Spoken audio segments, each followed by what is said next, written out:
প্রাচীন আরবের গোত্রগুলোর মধ্যে জাহেলি প্রথা প্রচলিত ছিল।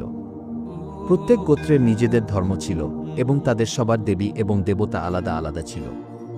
অনেকেই মূর্তি পূজা করত, আবার কেউ আগুনের পূজা করত। ইহুদি এবং খ্রিস্টানদেরও গোত্র ছিল, কিন্তু তারাও ধর্মের বিকৃতির শিকার হয়েছিল।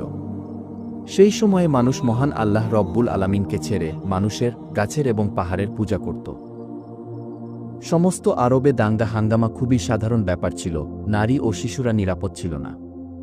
মানুষের জীবন ও সম্পদের সুরক্ষার কোনো নিশ্চয়তা ছিল না। এই অন্ধকার যুগ থেকে পৃথিবীকে বের করে আনার জন্য মহান আল্লাহ রব্বুল আলামিন হজরত মুহাম্মদ সাল্লাল্লাহু আলাইহিস সালামকে তার পয়গম্বর বানিয়ে এই পৃথিবীতে পাঠালেন। যখন আমাদের প্রিয় নবী হজরত মুহাম্মদ সাল্লাল্লাহু আলাইহিস সালাম জন্মগ্রহণ করেন, তখন একটি বিশেষ দৃশ্য দেখা গিয়েছিল। তার ছোট্ট হাতটি ছিল মুঠো করে বন্ধ, আর শাহাদাতের আঙুলটি আকাশের দিকে তোলা, যেন তিনি আল্লাহর একত্বের সাক্ষ্য দিচ্ছেন।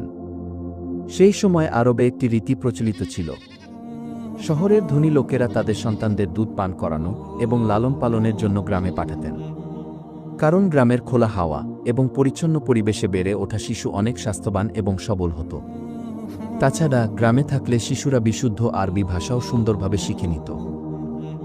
এই প্রথা অনুযায়ী যখন হজরত মুহাম্মদ সাল্লাল্লাহু আলাইহিস সালামের জন্মের ৮ দিন পূর্ণ হল, তখন বনী সাদ গোত্রের মহিলারা একটি কাফেলা নিয়ে মক্কা মুকাররমায় আসেন দুধের শিশু গ্রহণ করার উদ্দেশ্যে। এই কাফেলা ছিলেন হজরত হালিমা রাদিয়াল্লাহু তাআলা আনহা। কিন্তু সেই বছর আরবে প্রচণ্ড খরা পড়েছিল। তার নিজের কোলে একটি শিশু ছিল, অথচ দারিদ্র্যতা ও ক্ষুধার কারণে তার দেহে দুধ ছিল না, ফলে তার সন্তান সারারাত ক্ষুধায় কেঁদে কেঁদে ঘুমাত না। তাদের একমাত্র উটনী ছিল, তাও দুধ শূন্য। আর যেই খচ্চরে হালিমা সোয়ার ছিলেন, সেটি এতই দুর্বল ছিল যে কাফেলার সাথে তাল মেলাতে পারত না।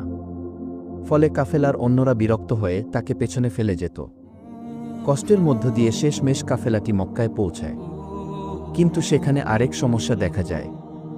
যখনই কোনো দাইমা ছোট্ট মুহাম্মদ সাল্লাল্লাহু আলাইহিস সালামের কাছে যেতেন আর শুনতেন যে তিনি একজন এতিম, তখন তারা শিশুটিকে নিতে অস্বীকার করতেন। কারণ এতিম হওয়ার কারণে ভবিষ্যতে কোনো আর্থিক সুবিধা পাওয়ার আশা করা যাচ্ছিল না। অতঃপর সকল মহিলারা যখন শিশু নিয়ে ফিরে যাচ্ছিলেন, তখন হালিমা রাদিয়াল্লাহু তাআলা আনহা শেষ পর্যন্ত সেখানে পৌঁছালেন। তার সাথে ছিলেন স্বামী হারিস এবং একটি ছোট্ট ছেলে।